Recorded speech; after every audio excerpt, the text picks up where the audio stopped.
5 अगस्त के बाद से जो एक सिलसिला शुरू हुआ वो थमने का नाम नहीं ले रहा है। यहाँ पर जो कुछ हो रहा है वो बहुत ही गंभीर है। ये इक्का दुक्का घटनाएं नहीं है किसी मंदिर पर अटैक की या मूर्ति को तोड़ने की। ये जो लड़ाई है ये फंडामेंटलिस्ट वर्सेस ऑल की है और ये सर्वाइवल की लड़ाई है। बांग्लादेश है वो अफगानिस्तान और पाकिस्तान की राह पर निकल पड़ा है। बांग्लादेश को लेकर देखिए, बांग्लादेश में लगातार जो हिंदुओं पर हमले हो रहे हैं, इसी को लेकर पूरे भारत में विरोध प्रदर्शन हम देख रहे थे। उसके बाद आज ही प्रेस क्लब में बांग्लादेश के ही मुद्दे को लेकर, बांग्लादेश में हिंदुओं पर जो अत्याचार हो रहे हैं, इसी को लेकर प्रेरणा मल्होत्रा जो कि अध्यक्ष हैं CDPCR की, उन्होंने आज यहाँ पर प्रेस कॉन्फ्रेंस बुलाई और क्या कुछ उनका कहना है आइए उनसे जानते हैं। मैम, बांग्लादेश में जिस तरह से लगातार हम देख रहे थे कि हिंदुओं पर हमले हो रहे हैं और ये हमले रुके नहीं हैं, लगातार ही हो रहे हैं। आज भी जो है तस्वीरें वहाँ से आ रही हैं जो कि मंदिर तोड़ दिए गए हैं, कई ऐसी मूर्तियां हैं जिन्हें खंडित किया गया है। तो आप क्या कहेंगे? देखिए, ये मंदिरों को तोड़ना, व्यक्तिगत लोगों के घरों पर आक्रमण करना या फिर एक पूरी कम्युनिटी को, जैसे एक क्षेत्र में आया कि 19-20 परिवारों को मिलकर भगा दिया गया, कोई दुकानें उनकी छीन लेना, उनके व्यापार उनसे छीन लेना, ये सब कुछ ये एक दिन की घटना नहीं है।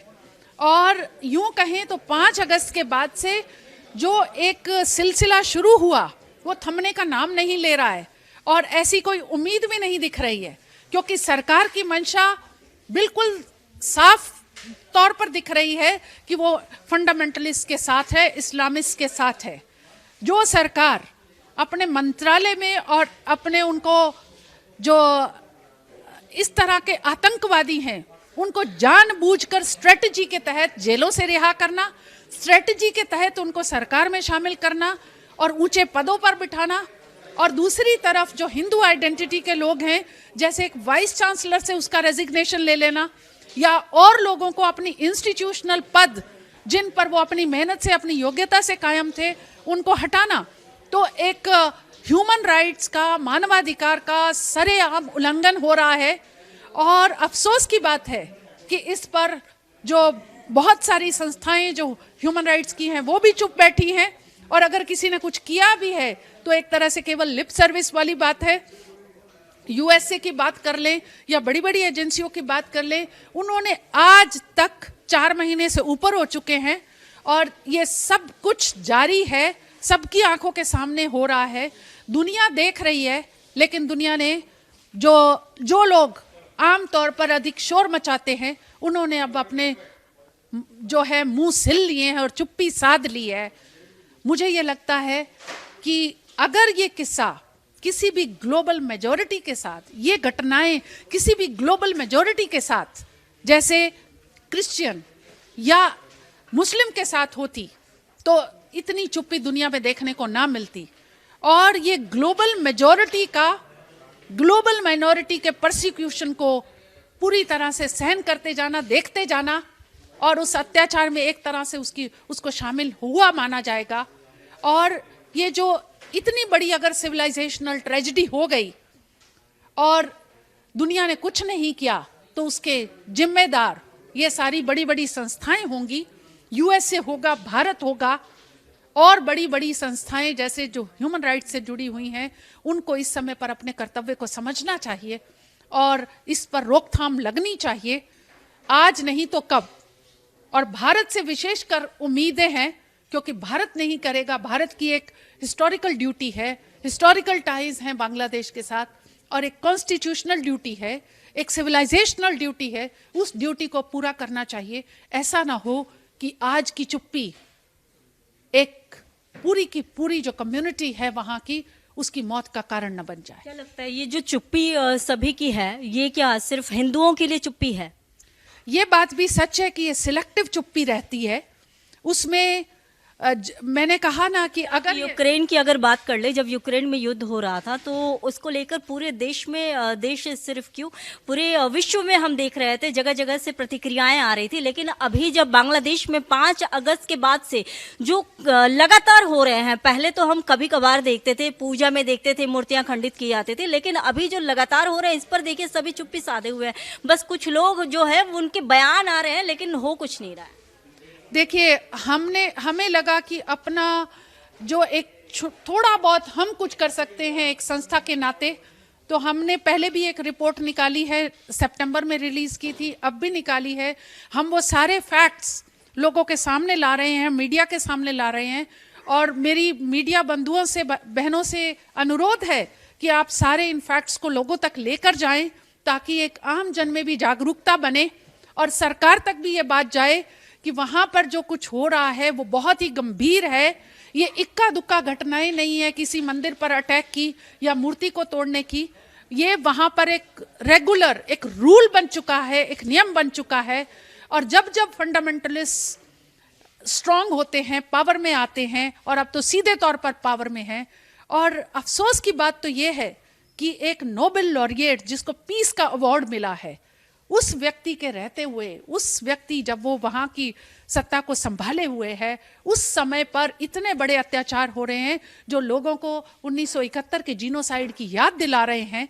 तो मुझे लगता है कि दुनिया को सोचना चाहिए कि ये स्थिति बहुत ही गंभीर है और एक ये मानवाधिकार की स्थिति है। ये केवल हिंदुओं की बात नहीं है, ये आज अगर हिंदुओं के साथ हो रहा है, अहमदिया के साथ भी हो रहा है, जैन के साथ भी हो रहा है, बुद्धिस्ट के साथ हो रहा है, जो भी फंडामेंटलिस्ट नहीं है उन सब के साथ हो रहा है। तो ये जो लड़ाई है ये फंडामेंटलिस्ट वर्सेस ऑल की है और ये सर्वाइवल की लड़ाई है। इस सर्वाइवल की लड़ाई में जो बांग्लादेश के हिंदू हैं सड़क पर बाहर निकले हैं, ये एक शुभ संकेत है।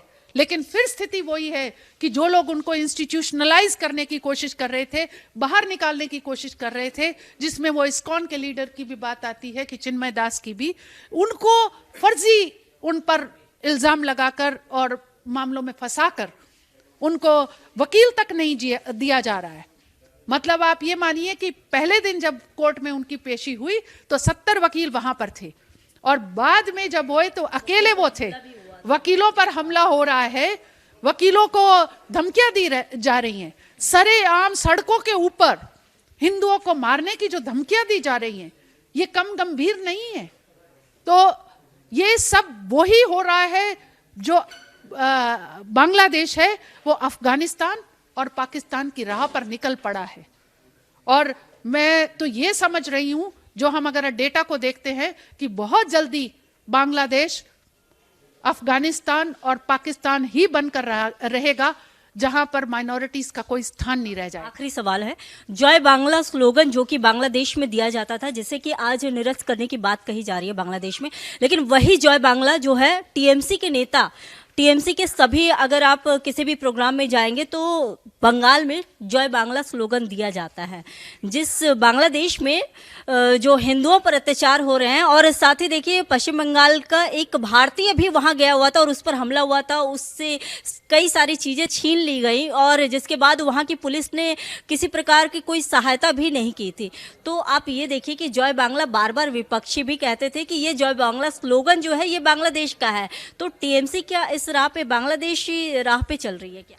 ऐसा है, मैं इस देश में कोई राजनीतिक पार्टियां क्या कर रही हैं, मैं उस पर सही होगा, मतलब हम आज बांग्लादेश के बारे में बात कर रहे हैं, बांग्लादेश में इस तरह से हिंदुओं के साथ हो रहा जी, है, तो क्या बांग्लादेश की चीजों को अगर हम बिल्कुल बिल्कुल जी, एंटरटेन, आप देखिए, जब तक बांग्लादेश ने अपनी बंगाली पहचान को बना के रखा तो बांग्लादेश पाकिस्तान नहीं बना।